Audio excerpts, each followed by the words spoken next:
Hello, good morning. To quote Socrates, the unexamined life is not worth living. The unexamined life is not worth living. In the last 3 years, I have come to understand the profound wisdom of these words.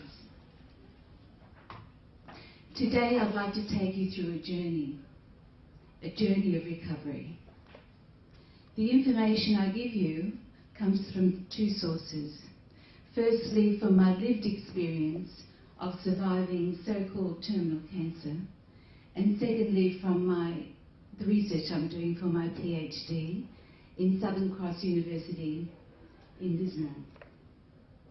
My talk will be divided into 3 sections. Firstly, I'll give you my testimonial. Secondly, I want to give you a definition of terms. And thirdly, I'll describe the journey to you. And I've brought some of my artwork to show you that I think will bring it to life.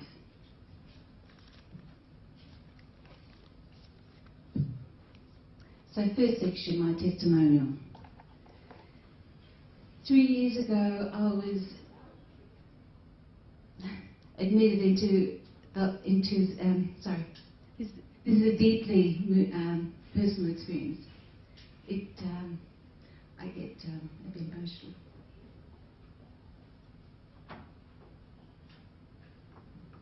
Okay, 3 years ago I was admitted to St Vincent's Hospice in Lismore with widespread metastatic cancer, widespread in both bones and tissues. My condition was considered terminal and death was imminent. We're talking hours, days, weeks here. I received palliative care, lots of medication, mainly to deal with the pain. There was no medical cure. Today, as you can see, I'm alive and well. And in some ways, I'm in a better state than I was before I became ill. The reason for that will become apparent as I show you the artwork. Before I talk about how this transformation happened, I would like to give you a definition of terms. So this is the second section, a definition of terms. Now, cancer is a word I use with a lot of reservations. It comes from a particular school of thought which focuses on the physical manifestation of illness alone. But there are other ways of looking at illness. Here's one way of looking at illness, and here's a poem that comes to mind which shows this different way. You might have heard it, you may not.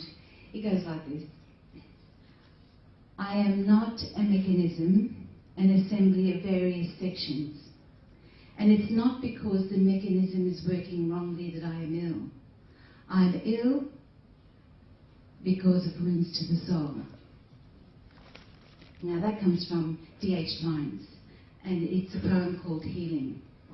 Moving on to hope, because the theme of this conference is Cancer and Hope, Path to Recovery. So looking at hope, I want to say something about hope. Hope is about a desired outcome. So in that sense, it's future-oriented. And hope plays a very important part. It's important to be able to see yourself as doing well again.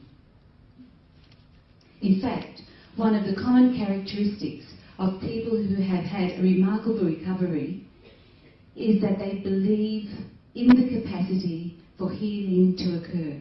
That's very important. They believe in the capacity for healing to occur. But wishful thinking is not enough, if that's what it amounts to.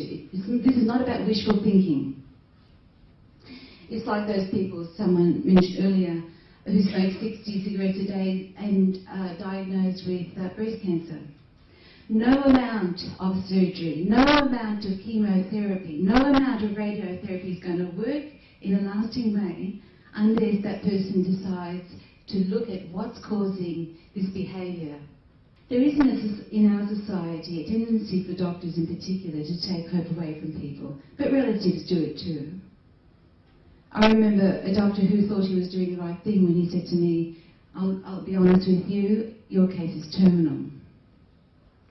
The problem is, as someone pointed out earlier, that if you believe that message, it could cost you your life. It's just not good enough to turn a person away who's feeling hopelessness and despair without offering at least a very modicum of compassion.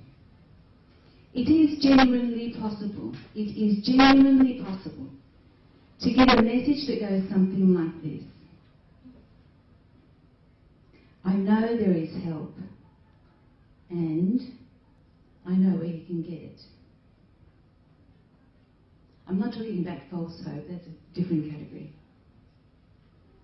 But more important to me on the subject of hope is the shadow aspect of hope. And what is this shadow aspect of hope? When you consider that hope is future-oriented, the shadow aspect from my point of view is the present moment, what's happening right now. And what was happening to me right now 3 years ago was that I was very much alone. I was on death's door, and there was no hope to speak of, and no future to speak of. The paradox is, my healing journey began at that point. 3 years ago, in hospice with death all around me, when I could see no future and no hope. So the path to recovery began for me at that place, when I was feeling absolutely alone, utterly alone, when there was no one that could help. No person, no pill, and no treatment. And it was then I realised that the only solution is to help myself. Another poem for you. I hope you enjoy this one. It's by a great contemporary poet, Mary Oliver. It goes like this. It certainly resonates with me, and I hope it resonates with you.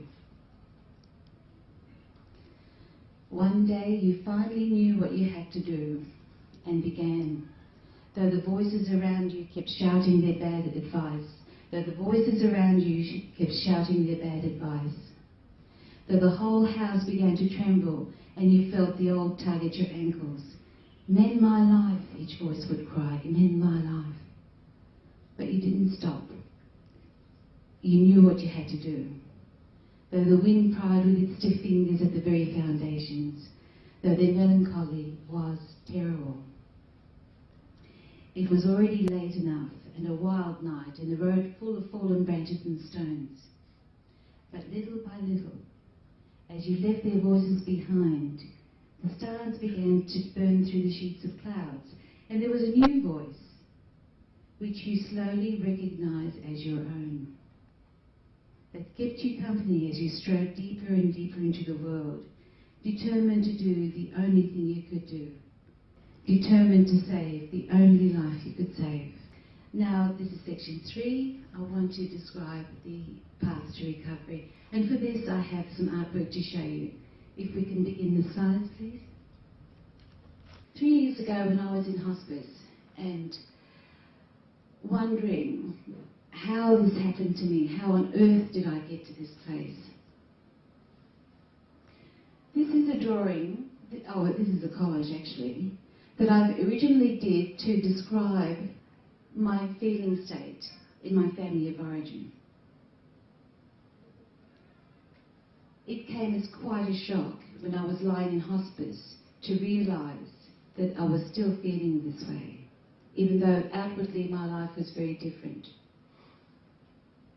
What had happened is my psychological and emotional state that you see there in my family of origin had eventually become my physical state with cancer. So I thoroughly recommend healing traumatic events of the past.